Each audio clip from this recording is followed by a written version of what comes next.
Oi, pessoal, boa tarde. Gente, eu tenho horas que até eu me assusto com o meu cabelo. Aba webcam, então, Deus nos acolhe.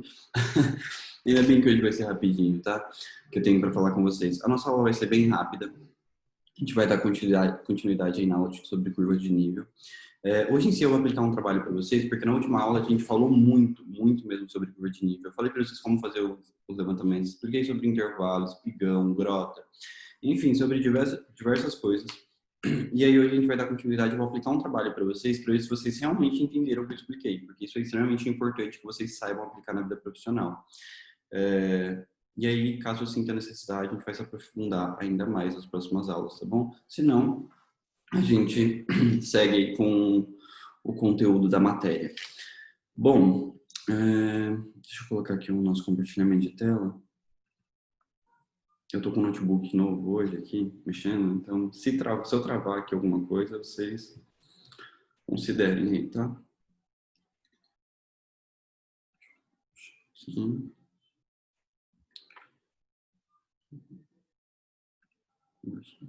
Curva de níveis.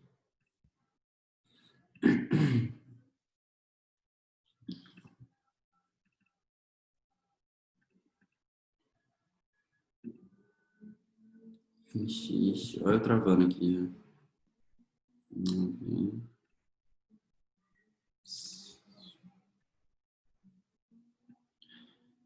Gente, eu vou tentar seguir assim o slide, tá? Eu não sei desativar essas coisinhas aqui. Então, vai, vamos lá. Assim mesmo, não vou ficar enrolando muito. Bom, então, hoje é a nossa 10ª aula em si. A gente tem 3 objetivos aí que eu espero que vocês consigam fazer até o final da aula. Um, exemplificar o que são curvas mestre e curvas de nível secundárias. 2, diferenciar uma grota de um espigão. Eu expliquei sobre isso na última aula e hoje eu vou pedir para que vocês façam isso. E 3, identificar o intervalo entre curvas de nível, né? O que é o intervalo entre curvas de nível? Ixi. Ah, sim, agora foi. Era só fazer isso. Complicado, né? Curvas de nível, pessoal. Quando a gente fala de curvas de nível em si, a gente tem as curvas mestras, tá? Ou curvas mestres, que eles chamam também. Vocês podem chamar da forma que vocês quiserem. Não da forma que vocês quiserem, mas curvas mestras, curvas maestras, curvas mestres. E aí, elas são as curvas principais, tá? Normalmente, elas são os números arredondados, ou seja, 100, 90, 80, 70, 50, 40, e daí por diante, ou 110, 120, 130. Normalmente, são sempre números arredondados. E aí, servem-se para a gente identificar a cota das outras curvas de nível. Então, aqui a gente posso mostrar para vocês. Esse daqui não aparece o mouse. Não está aparecendo. Mas, enfim, essa cota maior aqui, a mais grossa, é a 100, a curva mestra, tá bom? Ela é a nossa curva principal. A partir delas, tá? Se eu tenho a minha 105 aqui embaixo, a minha outra curva mestra, eu não precisaria, digamos assim, das minhas cotas secundárias, que seriam a 101, a 102, a 103, a 104, ou seja, até chegar a 105. Era só eu contar, né? Qual que é a minha cota de nível nessas outras linhas. Então, sabendo aí que eu tenho um intervalo em si de 1 metro de uma cota e outra, lembra que o intervalo, né, é a altura entre uma cota e outra. Então, eu tenho 1 metro entre uma cota e outra, eu tenho aí mais 1, 2, 3, 4, 5 linhas, né? Daí, totalizando 105 de cota. Outra coisa que eu ia falar para vocês era a questão que a gente tinha tratado em si, de espigão, grota, enfim, de todas essas coisas. Ou seja, de onde vem a minha água, né? Para onde vai as minhas águas pluviais. Então, eu tenho aqui a minha cota 105 e eu sei em si que ela é a minha cota mais alta. Ou seja, ela me configura em si, vocês conseguem tipo, identificar nessa imagem que ela acaba me configurando uma grota, porque ela não é um divisor de águas, né? Se eu tenho essa parte do 105, a parte mais alta, as minhas águas pluviais em si, quando está chovendo, eu tenho a queda das águas e uma união delas até a minha cota 100. Ela não é um espigão em si que vai dividir essas águas até que ela chegue na parte mais baixa, não, tá? E aí a gente entra naquela questão que eu tinha comentado com vocês de marcar em si, até, acho que eu não coloquei aqui, o caimento das águas pluviais com flechas, tá? Que eu tinha feito na aula passada e eu pedi para que vocês façam isso hoje. Vou ver se eu consigo exemplificar aqui no slide como que dá para fazer. E aí vocês podem fazer por onde vocês acharem melhor, tá? PowerPoint, pode imprimir a foto que eu vou mandar no grupo, fazer na própria foto, escanear, colocar o nome e mandar no Moodle, não tem problema nenhum. Façam da maneira que vocês acharem melhor. E aqui em si eu coloquei mais um mapa, tá bom? Mapa topográfico com algumas curvas de nível. Vou dar para dar zoom aqui. Deixa eu ver se eu sair. Tá, se eu sair, dá. E aí eu tenho as minhas cotas aqui. Então, 760, 740. Então, se eu tenho uma cota de 760 aqui e outra de 740, eu sei que o meu intervalo em si entre uma curva de nível e outra é de 10 em 10 metros, né? Ou seja, a minha altura entre uma cota de nível e outra é de 10 em 10 metros. Então, por isso, não precisaria, digamos assim, numerar. Quando a gente pega, tipo, esses mapas topográficos de prefeitura, todas essas coisas, por isso que eles não vêm numerados, tipo, 700 e, sei lá, 41, 742, não, tipo, ele normalmente vem sempre nos números arredondados para facilitar. E aí a gente em si, quando a gente está fazendo algum projeto baseado nesses mapas em si, a gente acaba enumerando lá. Então, vocês vão ter que fazer isso em projeto TCC, numerar cota por cota, e daí por diante, tá? Então, eu tenho minha cota aqui no ponto A em 760 metros. E isso me configura em si um espigão. Vocês conseguem ver como que ele acaba sendo um divisor de águas?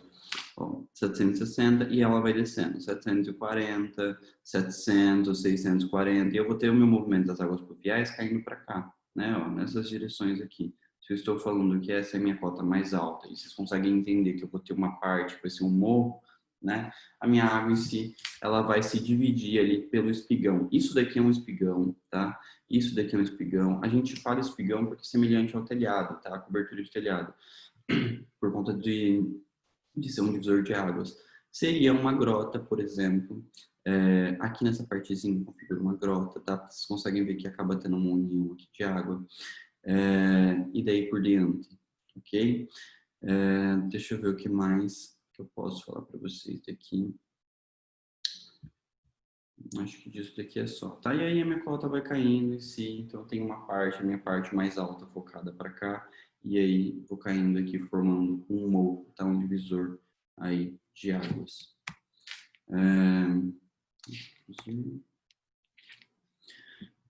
O meu próximo slide em si, eu queria falar com vocês sobre uma coisa super importante que é em relação à cota.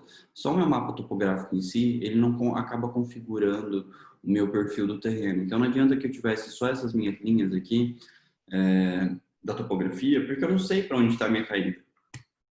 Então não sei em si qual é a minha parte mais alta, qual é a minha parte mais baixa, se me configura um perfil de terreno com elevação, se me configura um perfil de terreno com depressão. Então a cota em si, ela acaba sendo muito importante para isso, tá? Para a gente conseguir delimitar o terreno. Não adianta simplesmente pegar um dia, professor, vamos supor que eu peço um mapa de curvas de níveis para vocês, e vocês me tragam, e traga ele sem cota. Aí vocês vão ter que inventar para onde que está a subida, para onde está a caída, e, né? Não tem como. A gente tem que ter ali, querendo ou não, uma curva maestra pelo menos, para que a gente consiga definir um perfil do terreno, se é uma elevação, se é uma depressão, se vai ser um espigão, se vai ser uma grota e daí por diante, tá? Aqui em si eu tenho dois exemplos que eu trouxe para vocês para mostrar o que seria uma elevação, né? Ou seja, meu ponto mais alto, minha cota mais alta é o ponto 9. E aí ela vai descendo 9, 8, 7. Vocês conseguem ver, por exemplo, que neste caso aqui, ele numera de 2 em 2 metros, o que acaba sendo desnecessário. Ele poderia numerar simplesmente lá o 9 ou 10, né? A última curva. E o 1. E aí a gente faria as contas, essas curvas de nível e já saberia qual que é. No outro mapa, a gente tem o inverso, né? Desse outro lado direito aqui, a gente tem a questão da depressão. Ou seja, eu tenho a minha parte lá, a mais baixa em si, no menos 9, e aí eu vou subindo de acordo com as minhas cotas, vai ficando menos negativo. Menos 9, menos 8, menos 7, menos 6, 5 e daí por diante, tá? Então tem esses dois tipos de possibilidades aí no meu terreno, que a gente vai ver bastante isso. Outra coisa que eu queria falar para vocês Tá. Tá. Foi o que eu estava falando para vocês. Se eu simplesmente trago só essa parte aqui mais baixa, tá? Esse mapinha aqui, essas linhas em si, vocês não sabem exatamente do que está se tratando. Vocês conseguem ver que o meu terreno em si, ele poderia tanto ser uma elevação, como é aqui nesse caso, como ele poderia ser também uma depressão, ou seja, poderia ser tudo isso para baixo, tá? Então, eu tenho que trazer, pelo menos, o valor das minhas curvas maestras. Então, sempre que vocês forem fazer projetos, se alguém jogar algum projeto topográfico na mão de vocês, algum arquivo, e jogar sem a numeração, tá errado, peça para trazer. Porque a gente não consegue definir isso, é um chute. Então, tem que estar lá 80, 60, 40, 20, por exemplo, 0 igual tá ali. E aí a gente consegue fazer um corte, por exemplo, esquemático, vocês conseguem ver essa linha aqui embaixo, de onde subindo essas linhas tracejadas vermelhas. A gente consegue puxar um corte, fazer o perfil do terreno ali. Ele conseguiu indicar as cotas em si, né, o meu intervalo entre elas, a partir do corte do morro. Então, nesse caso também é um exemplo, mas sempre que vocês pegarem em si uma planta baixa, né, uma planta baixa de curva de nível em si, as cotas em si vão vir ali nas linhas. Pelo menos é o que devia acontecer. E um exercício, né, super simples que eu resolvi passar para vocês hoje, que é mais para entender se vocês pegaram em si o que é curva de nível e tudo mais. Essa questão aqui de que eu dei para vocês as curvas, né? Curva maestra, as nossas curvas principais. Então, tem 50, 60, 70, 80, que são essas curvas mais grossas. E aí eu quero que vocês me falem se isso me configura o perfil do terreno. Um espigão, uma grota, né? O que é? Lembra que o espigão é um divisor de águas. A grota em si, ela é simplesmente uma união de águas. E aí, se esse meu terreno em si ele acaba sendo uma elevação ou uma depressão? Então, a primeira coisa, me responda, tá? Qual o intervalo aí que a gente tem entre as cotas, né? Entre uma linha e outra, não é entre uma curva maestra e outra, ou seja, uma curva mais grossa e outra, é entre uma linha mesmo, uma curva de nível e outra. Então, é de quantos em quantos metros? E aí vocês vão me definir isso daí, me dizer. Eu quero que vocês numerem as cotas, essas cotas aqui, pode numerar só de um lado, tá? Não estou numerando dos dois lados da cota, da linha em si. Tipo, da direita e da esquerda. Pode numerar só de um lado. Então, tá 50, coloca o valor da próxima cota e daí por diante vai seguindo. Acha esse intervalo aí. Então, um exemplo, 50, 48, 46, 52, enfim, definam aí o valor, vá deduzindo qual que é o intervalo entre uma cota e outra. Me falar em si, depois, se é um espigão ou se é uma grota, tá? Ou seja, se é um espigão, um divisor de águas, ou se é uma grota, uma união de águas. Elevação, se é uma elevação ou se é uma depressão, tá? Isso daqui também está totalmente ligado com essa questão aí do se é um espigão ou uma grota. Então, definir um, você consegue definir o outro.